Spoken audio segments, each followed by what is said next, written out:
Hey friends, I'm so glad you're joining me. I am excited to be doing this 30-day vlog.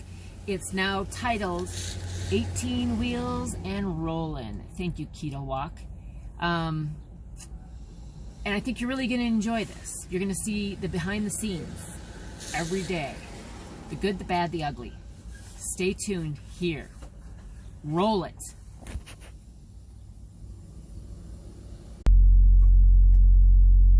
Good morning. Happy Memorial Day. It is Monday, May 27th. I have about a half an hour before I can drive, so I am taking the opportunity to just really take in nature. I parked right next to the woods last night at this truck parking area, and I love nature, so it's, you know, it's what I saw the first thing that I woke up this morning, and it's so much needed. You know, when you're constantly out here, you know, they call truck drivers asphalt cowboys for good reason, right? So if I can get out and get a little nature and get a little good oxygen going from the plants and the trees, I am going to do it. So here we are in Indiana, and oh, my makeup's maybe a little extreme, but oh well. Heading to New Jersey. So it's another drive day. I've really got to put in the work today. Not that I don't every day, that's not what I'm saying, but I want to hit a certain point so that my drive tomorrow, I can, you know, arrive at my 90 on time, but not take my entire clock.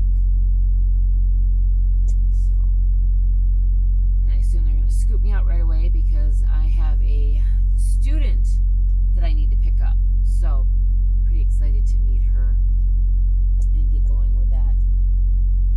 Even though, let's see,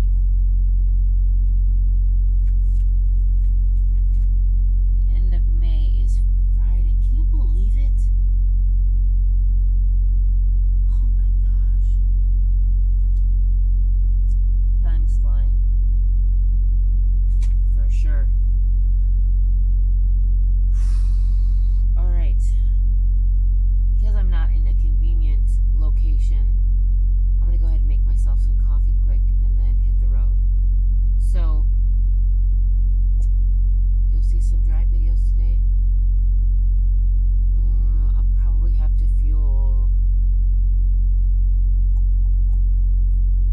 I'm going to fuel for sure in Pennsylvania. It just depends on if that's before I rest. You know, you'll either see it today or tomorrow, something like that. So, all right. Enjoy the rest of the video. So I figured, you know what? Let's not just talk about it. Let's be about it. Let's get out in nature. Let's go for a walk. Let's get this blood pumping before we go for a drive. A little exercise never hurt no one. Ever. Just saying. But while I walk, I'll chat with you. So just as I was leaving, there was a message that came out from the fleet manager that's covering at least my fleet manager's team. And, you know, if you've been doing this for a while, you get it. But she had pretty much said, today is a holiday. Most places are closed.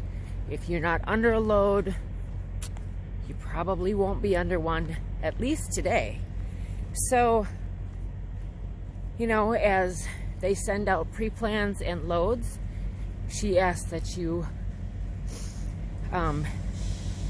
talk to her before outright refusing if you believe there's too much time on a load, because there may be other reasons why they are, you know, giving you that load either just to get you out of that location, to get you to a better reload location, something like that, which I always do anyway. I don't understand the straight up refusal without telling them the reason why it's problematic for you to take the load. That way they kind of understand your mindset. And if misguided, they can help educate you. But if in fact it's for good reason, then they're like, oh, then they support your decision in a way, right? They may not like it, but they understand it. So that's where we're at. Of course, I'm under a load.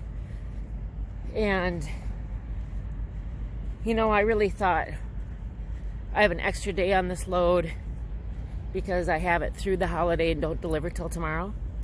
But all in all, I really needed that day.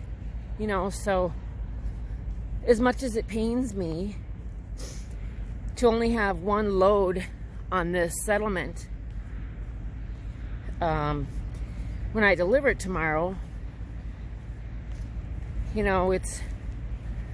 I think it's $4,400 for this trip, 42 or 44. But I'm going to talk to my fleet manager about the 800 some deadhead miles that I ran. Now, the last couple times that I've had deadhead up in that range, he's paid me for those miles. So, but he's on vacation right now, so I can't ask him till tomorrow. But the question has been asked. It's in the Qualcomm.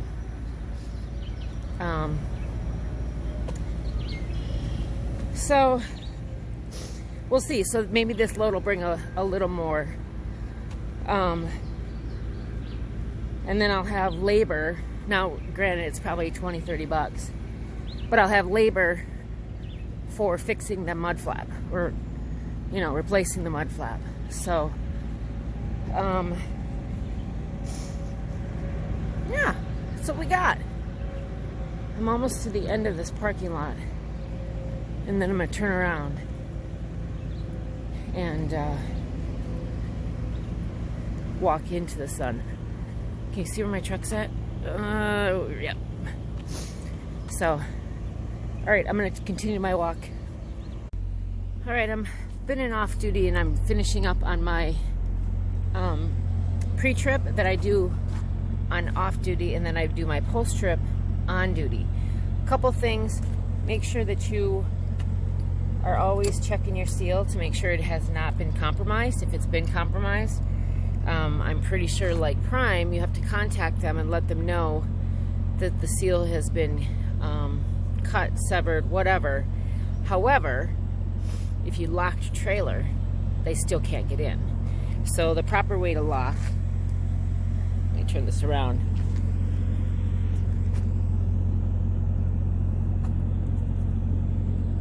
The proper way to lock, at least for Prime, is to go in the one and out the other. Now, sometimes that's a little jigsaw puzzle. Sometimes this piece is bent and can't be done, so people will just put it in this hole or this hole. But this is the ideal way to have it done. All right. I rechecked my mud flap just to make sure that, after the 500 some miles yesterday, that it's still secure and we are in good shape. The other thing that I'm getting closer to the reefer actual engine is every time I walk by, I check the fuel in the reefer. This is running 24/7. I have potatoes in here, so it's under produce sensitive. It's never shutting off. Awesome. And then I just always double check that my temp is still good every time I stop. So we're still good. Set on 42. When I do actually stop and deliver this load, I'm going to show you something about the pigtails.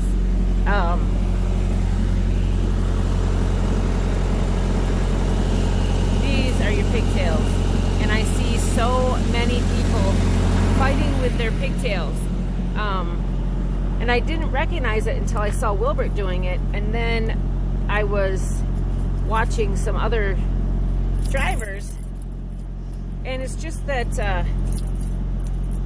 that no one really showed you. I mean, my trainer never showed me either. So it's obviously something that we need to make sure that we cover so that you're not getting caught up in your pigtails all the time. So a little later in today's video, you should see that pigtail clip, if you will. So, all right, that was a nice little walk. I'm gonna get going. So I'm gonna take down my one last sunscreen visor that I have over there, because that is where the sun is pointing right now. I didn't want to come back to an overheated cab area. So that's what we got going on, and that's what I'm doing today. Doing exactly what I'm supposed to do. I'm gonna drive. You just ride along.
is just a quick little thing, and hopefully I'll change somebody's mind about just using GPS,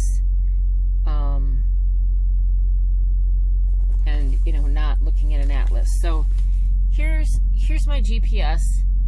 You know, tells me I-80, I-80.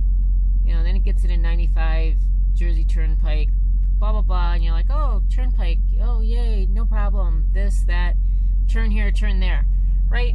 But you don't get a full idea of where you're going, or what you're gonna where you're gonna end up.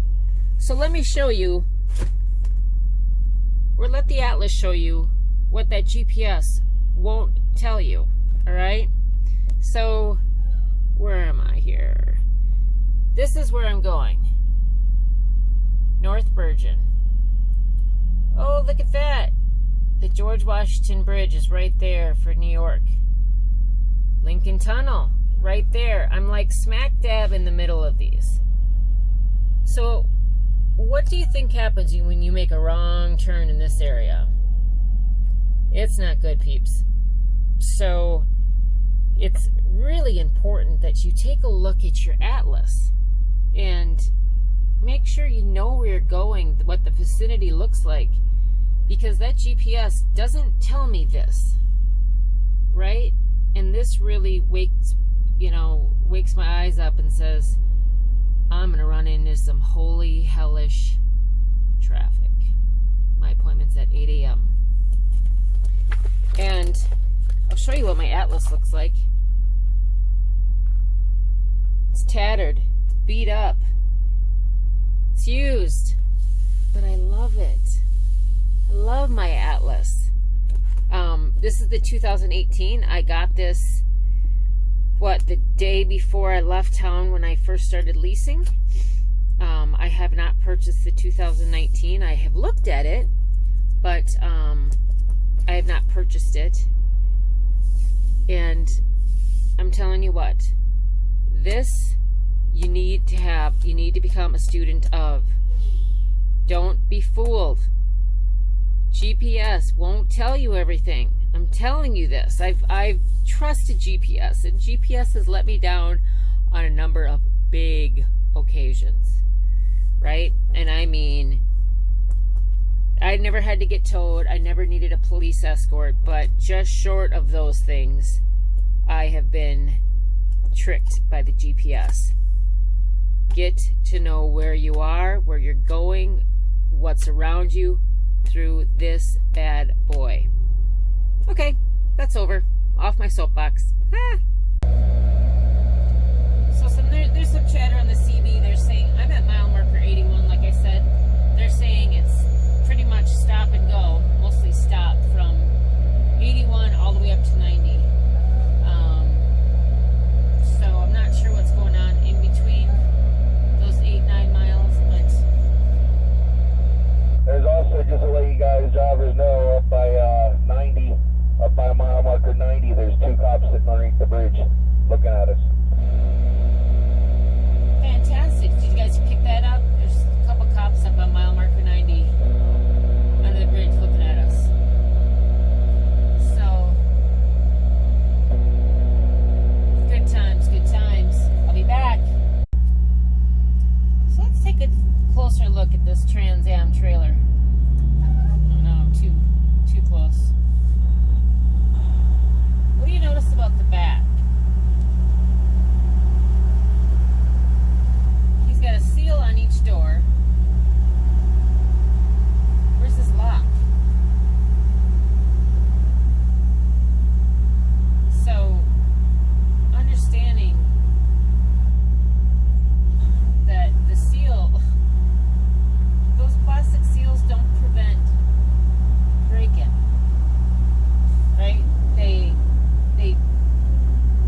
my brakes, trying to stop.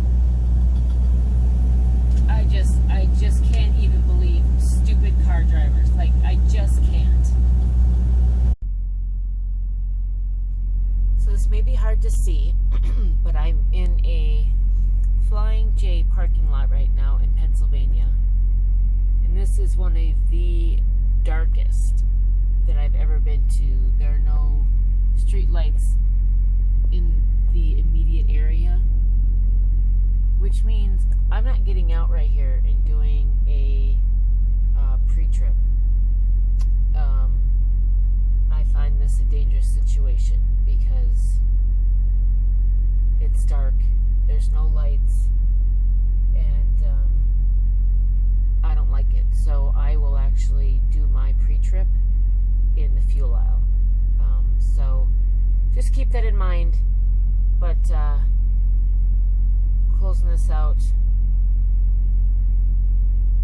Have a good night, and we'll check in with you tomorrow. But yeah, you're not supposed to be able to see anything because it's so dark. There's nothing to see. But see those little shiny things over there? Yep, those are trucks. Pretty darn dark. Bye.